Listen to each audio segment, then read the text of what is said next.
What's going on, everyone? So welcome to my latest video. This is, of course, top 50 films of the decade 2000-2009 part 2. There is a part 1. In my part 1 I did 50 to 26. Part 2 is now going to be 25 to number 1.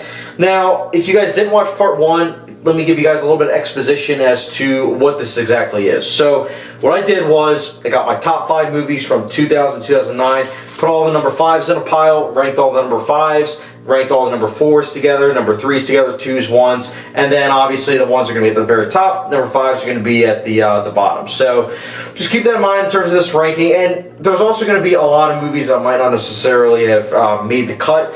It's simply just because it's top 50, it's not top 100. There are a lot of movies, you know, I do technically have a top 100 for, 2000-2009, but again, for condensed purposes, it's just going to be 2 parts. So I also, one last thing I might add, it's going to be condensed. I'm not really going to go in depth with each movie, otherwise I would be making this video like an hour long, so I'm not going to talk too much about each movie. So all that exposition aside, let's get started with my number 25, which is Batman Begins. Holy cow, this movie looks incredible on 4K, but this movie is the reason why we got the superhero extravaganza that we did for the next 15 years. I mean, Batman Begins inspired so many movies, even movies that aren't superhero movies, like such as Casino Royale. It's kind of crazy, honestly, how much this movie influenced, blockbusters and just, honestly, mainstream media in general. I mean, this is the gold standards of what a origin movie should be, and it still holds up to this day. I love this movie, and that's why it is my number 25. My number 24 is Lord of the Rings, The Fellowship of the Ring. Listen, I own all 3 together, so I'm just going to have to put this up here. But Lord of the Rings, Fellowship of the Ring is an incredible first entry. It is a nearly flawless movie. It mostly holds up, I think, and large due part to the practical effects, the great cast, great action scenes, great heart, story. It has it all. And also, the ending of this movie, whilst it does obviously leave room for a second and obviously third movie, you could watch this movie and just not even have to watch second and third because it still has closure. And I think that's so important in realizing these days that this doesn't really happen too often anymore. You know, so oftentimes the movie's so busy about making a sequel that it forgets to hold up on its own. And Lord of the Rings Fellowship of the Ring doesn't have to worry about that. It holds up on its own, you can watch it on its own terms, and it's a great movie. And obviously it's even a better movie when you put second and third together with it. But I love this movie, and that's why it's my number 24. Next we come up to number 23, which is Crouching Tiger, Hidden Dragon. Ang Lee did an incredible job with this movie. I absolutely adore this movie. I didn't like it the first time I saw it as a teenager, but again, all these years later when I did my Ang Lee ranking list, I was like, you know what? I think I should rewatch this movie. And I'm glad I did, because rewatching it, I see why a lot of people love this movie. This is basically what Star Wars should have been. It's got incredible world building, great characters, incredible action, and it also, more importantly, is a movie that holds up on its own and isn't worried about having a franchise. Although apparently there was a second one. I don't know. I didn't see it. But yeah, great movie. That's my number 23. My number 22 is Children of Men. This is a great movie. This is a prime example of what I like to call a movie night movie, where you can show it to anyone and everyone, and pretty much everyone will probably love it. The reason for it is because it's so many different genres into one movie. You know, it's a chase movie, it's an action movie, it's an adventure movie, it's a drama movie, it's a post-apocalyptic movie. It has it all. And it's also an influential movie. I mean, this movie inspired Logan, I like to argue. And it's so good. It holds up so well. The long takes in this movie are amazing. Alfonso Cuarón did such a great job with this movie. That's why it's my number 22. Now, in terms of underrated movies, my number 21 is such a criminally underrated movie, and my number 21 is The Assassination of Jesse James by the coward Robert Ford. Yes, the title is long and everything, but the movie is amazing. This movie has pitch-perfect cinematography, incredible nuanced performances, incredible visual storytelling with the mixture of the directing and the cinematography. It's got great world building and storytelling. I also love the ending. I think the ending is what really is like effective with meshing everything together. Also, the movie feels very historically accurate, which I think is really cool. But yeah, not many people talk about this movie, and I love Western movies, so you might say I'm a little biased, but at the same time, you also can just watch this as a straight up historical movie, because that's what it feels like. It feels like the way it's being told with the narration, that it's almost like a documentary in those regards. Great movie though. That's my number 21. Number 20 is Doubt. You probably haven't heard of this movie as well. Again, I'm not going to spoil anything, but just going to say, watch it for the acting alone. It's got the acting that is off the charts. I mean, this movie, I'm surprised it didn't win Oscars, honestly, when it came out, because Philip Seymour Hoffman, Viola Davis, Amy Adams, Meryl Streep, they are all excellent. They give, hands down, amazing performances, like some of the best of 2008. That's all I'm going to say. It's based on a play, so you know that it is dealing with a lot of rich themes. So again, just watch it. Don't doubt me. See what I did there? Watch it. So that's my number 20. My number 19 is Road to Perdition. This is a Sam Mendes movie that is so unique in terms of what it does for the mob genre. It's also, ironically enough, based on a comic book. Who would have thought, just like A History of Violence, who would have thought that these two movies are based on comic books, right? Road to Perdition is also extremely underrated. You never hear people talk about it, but I think it's a great movie. It's got so many things worth meriting, but I'm just going to leave it alone and say, watch it. Just watch it. Just take my word for it. That's my number 19. My number 18 is Eternal Sunshine of the Spotless Mind, which has great nonlinear storytelling, a very effective ending, awesome acting, and just overall, you know, messages and themes that I think are unique for the genre. Like, yes, I'm sure that you might have seen like inklings of what it's focusing on, but it's done in such a unique way that you can't help but really be impressed by this movie. And that's why it is my number 18. My number 17 is Kingdom of Heaven. Director's cut. I haven't seen the theatrical cut. I've only seen the director's cut, which adds like almost an hour of footage, and I'm assuming that the hour really adds a lot, because, I mean, by golly, this movie's incredible. I don't know why so many people don't talk about this movie. Maybe it's because people balk at the theatrical and they forget that there's a director's cut. But if you watch the director's cut, you'll come to terms with the fact that this is a masterpiece. I mean, what Ridley Scott does in this movie is truly astonishing. You know, the Crusades really doesn't get focused on, I feel like, a lot in, you know, films. And to see this movie really focus head on with it, it's awesome. Also, Orlando Bloom, it's a shame really that he didn't, you know, take off after Pirates of the Caribbean and Lord of the Rings in this, because he was such a great lead role in this movie. I think this movie is 100% worth your time. And don't go into thinking it's an all-out action movie. It really isn't. It's more about the philosophy of war and just the philosophy in general about religion. So that's my number 17. My number 16 is Watchmen. I love Watchmen. I own the director's cut. I believe I've seen the theatrical cut, but the director's cut is the one I always go back to. This is my second favorite superhero movie of all time. I am so glad that my filmmaking teacher in high school, he recommended that I watch this, because at that point I loved Man of Steel, and he was like, if you like Man of Steel, there's a director's cut version of Watchmen that blows Man of Steel out of the water completely. And I was like, alright, whatever. And I watched it, and I thought it was just okay. Watchmen, I remember being really impressed by the sound design, but the violence was a little bit off-putting for me. But I came back to it a couple years later because of the cinematography and the sound design, and I'm glad that I did, because I kind of realized that, I mean, the violence is the point. It is supposed to be very hard to watch, and more importantly, this movie deals with a lot of great themes, great characters that are truly astonishing to watch. Again, I haven't read the comics, I've only seen the movie and the TV show, and I think that this is a great movie, and that's why it's higher up on the list. So that's my number 16. My number 15 is Gladiator. I own this bad boy on 4K, and my goodness, it's incredible to watch in that format. I always seem to come back to Gladiator. It's a movie that comes off as though it's simple, but when you watch the director's cut, there's a lot of added layers to this movie that I truly appreciated, because I don't like it when people are just kind of like, oh, it's just an action movie. It's like, no, there's more to it than that. You know, yes, the main character, you know, is set in his ways, but everybody around him isn't. So to see that, it's really quite astonishing. The world building in this movie is actually pretty good, and this movie does hold up very well. I love this movie, and that is why it is my number 15. My number 14 is Lord of the Rings, The Return of the King. For quite some time, this movie was my number one movie of all time, that or Shawshank Redemption. It's since gone down, way down on the list, but I still love this movie. I think that for a movie that's 3 hours and 20 minutes, it goes by really fast. And what's more impressive is that I mean, Peter Jackson was able to pull off a trilogy where every single movie was at least really good. There was no bad movies in that trilogy. That's impressive on its own gates. But on top of that, what's even more impressive is that the third one is, in my opinion, the best one. Like, what third entry does that happen? Not too often. So I just love the fact that this movie was able to do that. And also, the ending is very emotional. It's a little long, but again, it's so well worth it. So that's my number 14.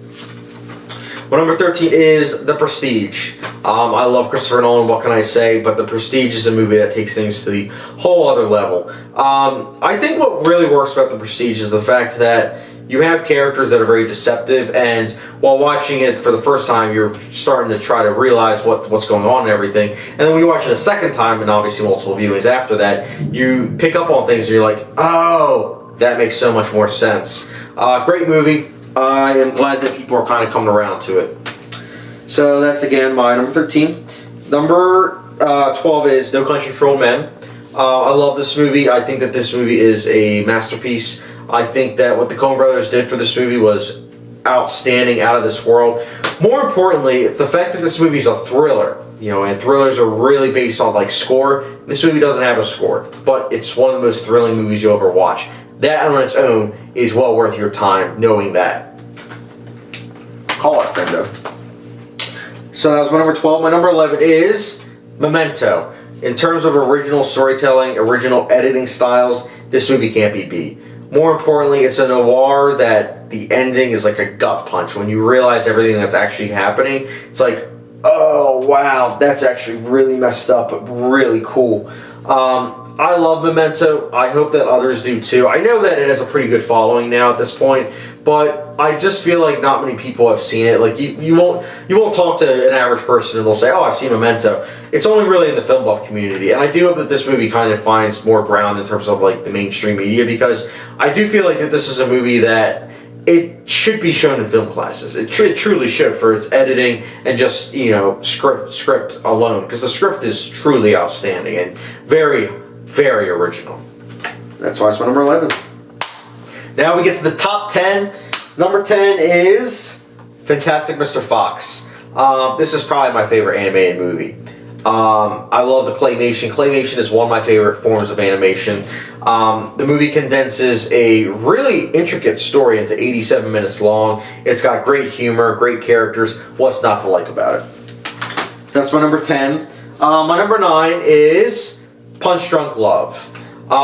So, funny story about Punch Drunk Love, and I think I might have said this in my Paul Thomas Anderson ranking list, but funny story about this movie is I hadn't heard about this movie until my first girlfriend. She said one of the movies that she couldn't even finish was Punch Drunk Love. So, of course, as soon as we broke up, I watched this movie. I watched it like a couple days after, and then I couldn't stop watching it. And it wasn't for that fact that, you know, I was watching the movie that my ex, you know, hated. It was the fact that the movie is so clever. It topples the romance genre, romantic comedy genre, I should say, on its head, and does something truly unique and brilliant with sound, color, acting, humor. It all blends together in a truly amazing experience. It also has probably one of the best shut-up scenes with Philip Seymour Hoffman. And Adam Sandler shows that he's very talented. I mean, this movie, again, it talks about condensing a movie into like under 90 minutes and it being like a really, really effective movie.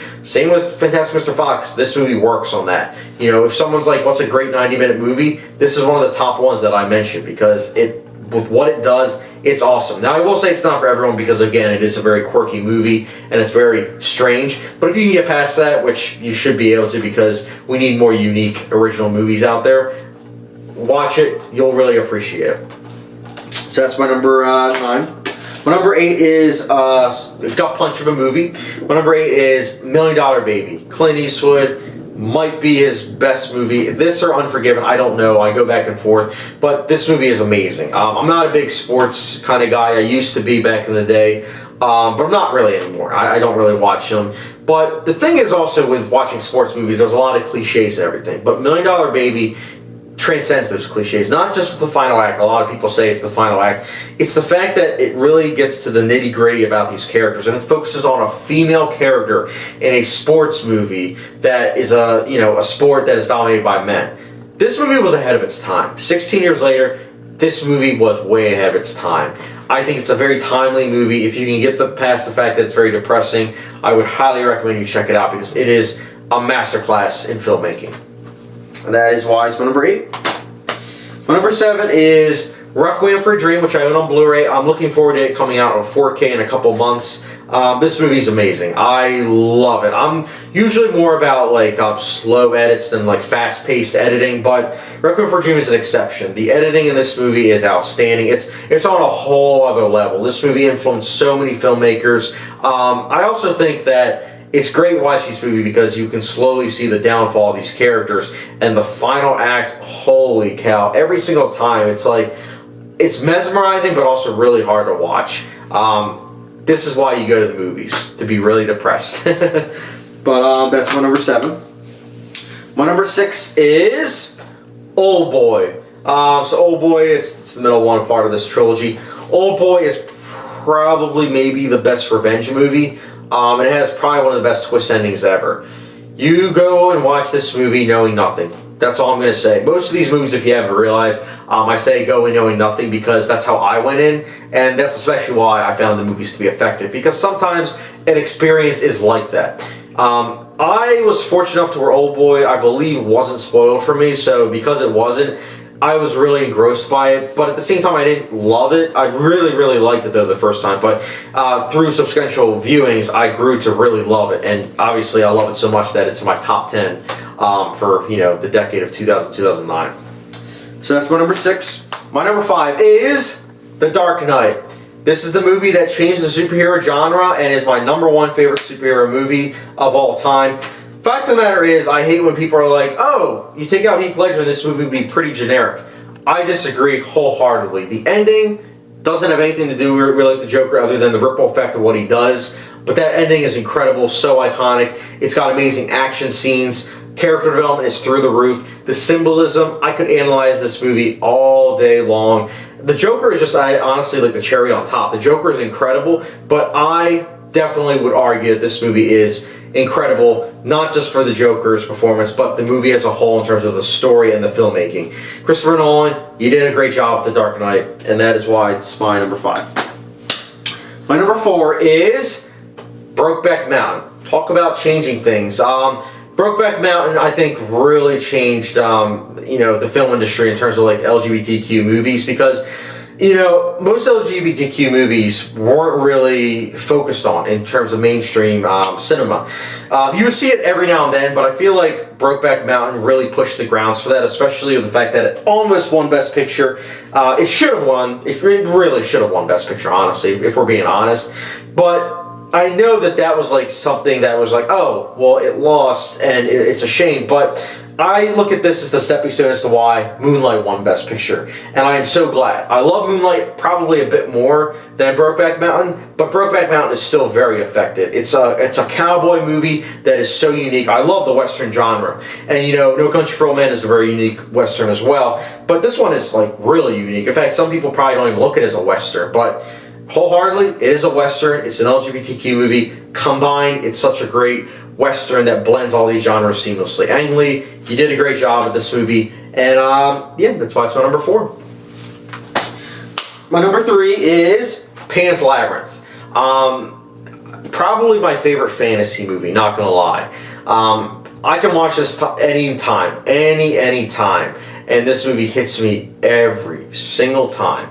The visual effects hold up. The practical effects of those visual effects are truly astonishing. The score, the storytelling, the directing, the acting, the makeup, everything is blended together seamlessly to make a cohesive, straightforward, but brilliant movie. The genres that it plays around with really are effective, and I do think that it is a very unconventional movie that is playing around with conventions in such a unique and fascinating way. Pan's Labyrinth, awesome movie. So that's my number 3. My number 2 is I Drink Your Milkshake. I Drink Your... My number 2 is There Will Be Blood. I absolutely adore this movie. This is one of the greatest movies of all time. It is very, very, very high up on my top 100 movies of all time list. This is an incredible movie. This is an achievement. I can't believe, I was going back to like 6-7 years ago, I can't believe that this wasn't my favorite movie of 2007 all those years ago. Because looking back, I'm like, this hands down is like the best movie of 2007. I love this movie. Each time I watch it, I grow to love it more and more, and I didn't think that would be possible. That's my number 2.